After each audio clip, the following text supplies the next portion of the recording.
The question, whom shall I send? Yun na yung first slide po. Charing. O sino ang aking ipapadala? Sino ang magpapahayag para sa atin? Ay matatagpuan sa Isaiah 6. Ay hindi lamang sinasagot at tinatanong ng isang beses. Paulit-ulit itong tinatanong at sa iba't ibang panahon ng ating buhay at paglalakbay ay sumasagot tayo. Anong sagot? Sino ang aking ipapadala? Minsan gusto ko magtanong, saan ba kasi pupunta? Sino ang magpapahayag? Anong sasabihin? Kasi minsan, gusto ko rin itanong kay Lord, may love gift pa. Diba? Ang hirap kasi most of the time, there is no step-by-step para sa success. Wala ring instructional material or video na pwedeng panoorin kung paano ba talaga ang pagsugo o paghayo. And so, I would like to start with the altar call. So, yung kasunod na slide. Sino sa atin yung nakapunta na sa mga evangelical like summer camps na may mga altar call, di ba? Kung tinatanggap nyo si Jesus, step forward. Di ba? If you are accepting Jesus as your Lord and Savior, stand. Pag tumayo ka na, if you want to follow Jesus, one step forward. Step ka ulit. Kung gusto mong magpastor, one step forward. Yun na, nagkakagalingan. Di ba? Altar call. And ganito siya sa mga summer camp. And marami ako napuntahang camps. Marami ako napuntahang altar call. Ang daming beses ko na rin sumagot. Ang sabi ni Lord, di ba sino po ba ditong may calling? Calling saan? Sabi ni Lord, I, the Lord of wind and flame, I will tend the poor and lame. I will set a feast for them. My hand will save. Ganda ng sound system dito. Finest bread I will provide, till their hearts be satisfied. I will give my life to them. Kailangan ko kasi umabot. Whom shall I send? Tugon! Here I am, Lord.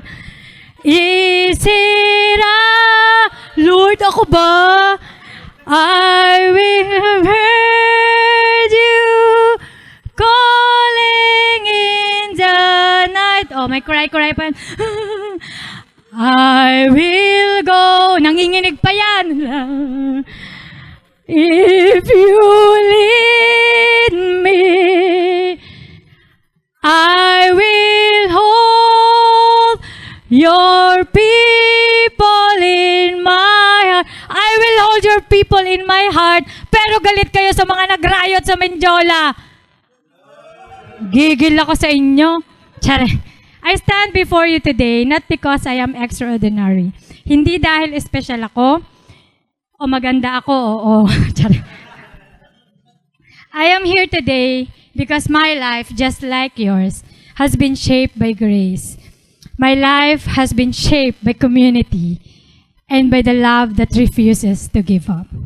I was raised by two mothers, my lesbian parents, and I think yun yung mas nag-connect sa akin sa community. Sige, next slide na. So, yung altar call ko ay hindi sa altar. Hindi sa altar ni Jesus, hindi doon sa altar call kanina. But to many voices of children sa home church ko. Sa UMC na ako niyan. So, yung altar call ay hindi lang sa pagtugon, no? Hindi lang sa magde-decide akong sumunod kay Jesus. But ito ay pagtugon sa tawag ng Diyos. Kaya hindi sa altar yung aking altar call. Next slide. Kaya yung boses ng Diyos, hindi ko, alam mo yung pag nagpe-pray kang ganyan, sa mga summer camps, sinong gustong sumunod kay Jesus? Wala akong naririnig. Sabi ng mga katabi ko, tinawag na ako. Wala akong naririnig, Lord. But it came from a different place. So, yung calling na yon. Next. And so, yan yung kinanta ko kanina. Next. Kasing growing up, ang cute kong bata. Yan. I was raised by, diba? I was raised by my lesbian parents. Next. Yan sila.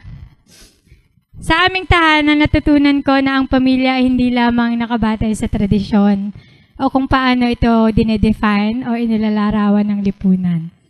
Ang pamilya ay nakatungtong sa pagmamahal, sa respeto, sa pagtutulungan at araw-araw na sigawan. Tunggalian kasi yon. So my mother taught me kindness, my mothers, when the world was cruel, courage when others is judged, and dignity when prejudice tried to shame us. Sa bahay pa lang, dama ko na ang mga konseptong ito. Naituro at naitanim na ito sa akin ng aking mga magulang. Ang pagmamahal na walang hinihintay na kapalit. Sa bahay, buo yung pamilya ko.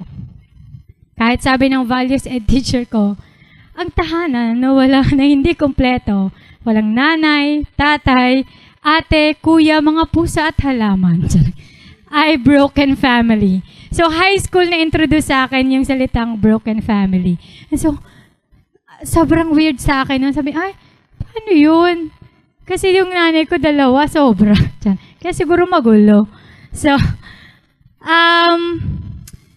and then, sabi pa nung teacher ko, most of the time, yung pamilyang broken, yung broken family, yung mga anak daw, ay nagiging problem child. Ang bait ko. I was like, whoa.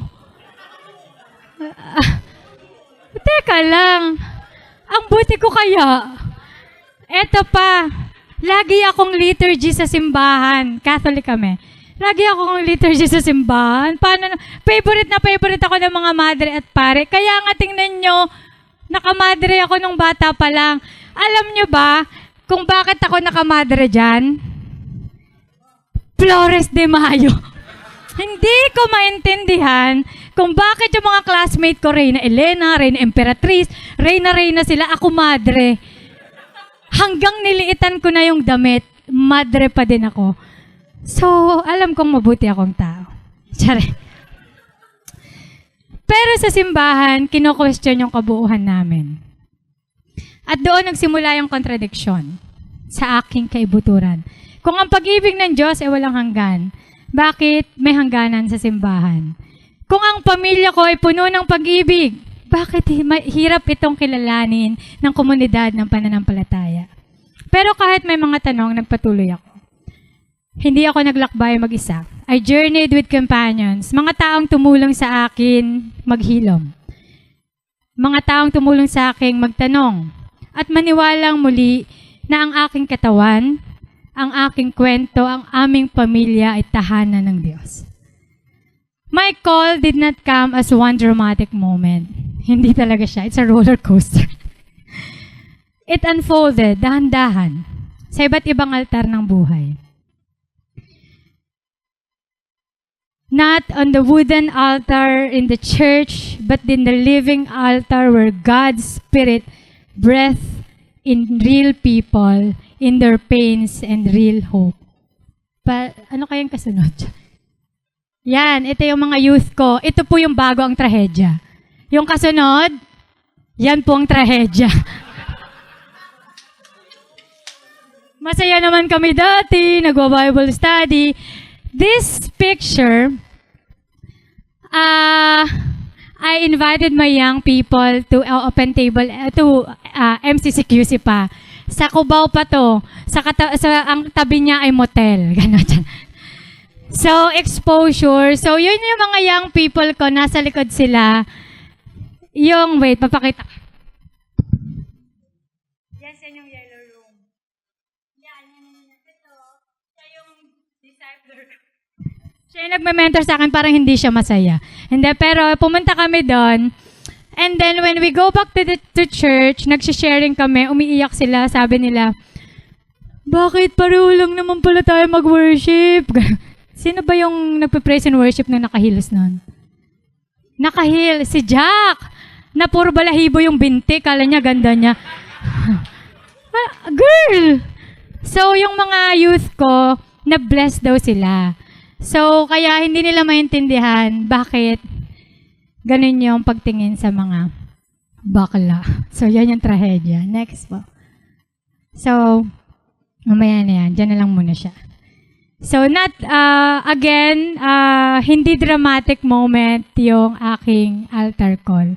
I met my calling at the altar of many people living with HIV, kung saan ang pag-asa ay patuloy na kumikislap kahit dinadaganan nito at pinabibigatan ng stigma at discrimination. I heard God's voice at the altars of the LGBT community, where love is brave, kahit na ang mundo ay madalas marahas sa kanila.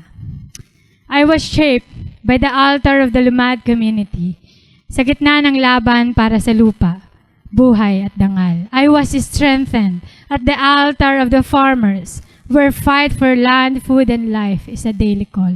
Ito ang dambana kung saan ko natutunan ang tunay na paglilingkod, ang katarungan at ang katatagan ng pag-ibig. Of course, there were moments of doubt. So maraming duda, no? Maraming pinagdaanan.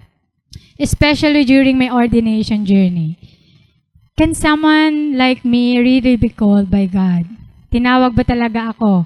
Para ba talaga sa akin ang simbahang ito? At sa bawat tanong, ang sagot ng Diyos, nariyan ako sa piling ng mga tinataboy, sa tabi ng mga umiiyak, sa gitna ng pag-asa. Iba yung sagot ni Lord dyan. Para ba sa akin to, nariyan ako? Huy! Yung labo, palabo ng palabo si Lord eh. At minsan, kapag nananalangin ako ng nakapikit, napapamulat talaga ako sa sagot. Lord, pwede bang yes or no lang yung sagot? Sabihin mo lang kung carry or scary. Pupush pa ba? Laban ba o babawi na? Ordination is a time when church affirms your calling. So, naglilingkod ka na sa church, but you have to keep applying for ordination. So, i-affirm ka ng community. Sabi sa aming Book of Discipline, an ordained clergy is a gift to the church. And so, yung paulit-ulit na ako nag-apply, yung dalawang classmate namin na ordained na. Ako hindi pa, yung mga kabatch ko na ordained na. Ako hindi pa din. And then, baka hindi talaga ako regalo sa church na ito. Regalo. Kailangan ko pa yata mag-red ribbon, ganyan. So, but, iba yung naisip niyo sa red ribbon. So, it's, sobrang tsaka niyang experience. Sorry, magulo yung mga pictures sa slide, pero pahanap na lang nun. Next po. Next. Balikan ko na lang yan. Next. Sorry, nasa dulo eh. Sunod pa. Hello, Rally. Next po. Hey! Let's talk about sex. Next po. Next. Nasa dulo yung ordination. Sige pa po. Hanggang yung sa ordination po. Sige pa.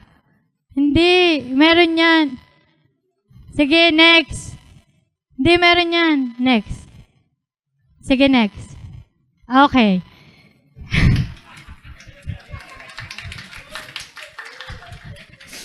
So ito, May 2022. So noong May 2022 lang ako na-ordain. Diba? Panahon ng pandemic. Sobrang abalang-abala ka niyan. Kasi anong meron sa May? International AIDS Candlelight Memorial. So yung damit kong suot, hindi sa akin yan. Yung pantalon ko, pantalon ni Kakay, kaya maluwag. Yung sapatos ko, hindi din sa akin yan. And so, nung pinost to nung kasama kang yung dalawang ate ko sa NCCP na dumoin sa ordination, sabi niya, sana magpatayi ka ng damit. So anyway, next po. So ito, galing sa MCC, regalo na ng MCC yung aking chasuble. And so, Yan yung ordination journey nung 2022 lang. So, 22, 23, 24, 25. 3 years pa lang po akong ordained, kaya ganito pa lang. Ganito pa yung inabot. Ito na yung pinakapinong ako. Isa sa mga hamon ng paglilingkod ay ang, of course, yung prejudice sa pamilya. May mga nagsabi na pwede bang maging pastor ang katulad niyang ganyan, yung background ay mula sa LGBT family. Hindi naging madali ang ordinasyon sa mga panahon ng paghihintay, pagdarasal at maraming pagkakataon. I found myself backing out. May mga panahon ng kahinaan at pagkalugmok. Sa mga proseso, I was asked absurd questions. Are you sure about your sexuality? Sa process, meron kasi kaming every year we apply, and so umaharap ka sa isang kapulungan. And then they ask you questions like, are you sure about your sexuality? Have you introduced Jesus to your family? With PowerPoint po, sabi ko. Have you invited them to the church? Naisip ko din noon, pwede ba talagang magpastor yung tulad namin or tulad ko? At that time, I was asking myself, is this really the church I signed up for? Is this where I wanted to serve? Mabigat ang mga gawain, to hold people's pain and still hold on to hope, to be present in the lives of the people who are just like me, broken. In those challenging times, in doubt and in uncertainties, there are people who affirm me, welcome me, and ordain me. Kahit may bigat, hindi nawawala ang liwanag. Sa bawat tao at komunidad, may refleksyon ng Diyos na nagmamahal at nananatili. I remember Nanay Miriam, a farmer in Lupang Ramos. I remember na many PLHIV, women living with HIV, children living with HIV. I remember my LGBT friends and chosen family who paid my tuition. Kahit wala pa ako napapatunayan noon. Kahit hindi ako graduate ng may laude. They paid my tuition. Itong mga kabaklaan na to. Nag-ambag-ambag sila para makamarcha ako. Kasi pag hindi ka fully paid, hindi ka makakapag-marcha. I was reminded again and again that through their love, welcome and affirm me, ordain na ako. Sabi nga ni Nanay Miriam, Pastora, matagal ka nang ordained para sa amin. And so, yung ordination na binigay sa akin ng United Methodist Church is just a secondary ordination. I became an ordained deacon of the United Methodist Church May of 2022. Again, is an International AIDS Candlelit Memorial, kaya abala ko sa maraming preparation. So, katulad na sinabi ko kanina, yung damit ko, tsakang-tsaka. Naalala ko yung isang taong may HIV. During the COVID-19 pandemic, sabi niya sa akin, iniwanan na ako ng simbahan at pati ng Diyos. Pero pagkatapos ng maraming tawagan, panalanginan, kwentuhan at minsan may tawanan, sabi niya, dahil dumating ka, naniniwala akong hindi pa ako nakalimutan ng Diyos. At doon ko naintindihan, ministry is not about perfection, but presence. The joy of ministry is when people feel God's love through us. Kung may ebanghelyo mang ipapangaral ang kwento ko, ito yon. Ang Diyos ay tumatawag hindi lamang mula sa altar ng mga simbahan, kundi sa altar ng buhay, sa lansangan, sa komunidad, sa mga nagmamahal at lumalaban. God's call is not confined to stained glass and pulpits. It lives in the margins, in the cries of justice, in the songs of survival. Sabi nga ni Halonier, are you black like night or red like clay? Are you gold like sun or brown like earth? Gray like mist or white like moon? My love for you is the reason for my birth. Peace can start with just one heart, From a small step to leaps and wag kang umalis, bounce. A walk becomes a race for time, and a brave child calls out from the crowd. We will have peace. We will because we must. We must because we cherish life and believe it or not, as daring as it may seem, it is not an empty dream to walk in a powerful path. Tulungan mo na. Neither the first nor the last. Great peace march. Hirap. So, yun yung sabi ni Halinier. So, ang hirap. Kung may ebanghelyong ipapangaral ang kwento ko, ay ito yon. When God asks again, whom shall I send? We can answer, shaped by grace, grounded in love. If there is one verse that sums it all, it's Micah 6:8. Ano yung kanta? Sabi nila, what does the Lord require of you? What does the Lord require of you?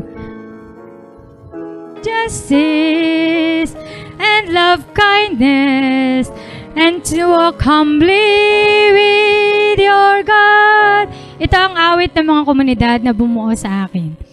Ang aking mga ina na nagmahal na walang takot. Ang mga kasama kong naglingkod, kahit sila din ay naghihilom. Ang mga kasamang LGBT na patuloy na lumalaban para sa buhay, dignidad at pag-ibig. As the revolutionary Che Guevara once said, the true revolutionary is guided by great feelings of love. And if God asks us again, whom shall I send? We too can answer, as people shaped by great feelings of love. Narito kami, Panginoon. Isugo mo kami. Amen.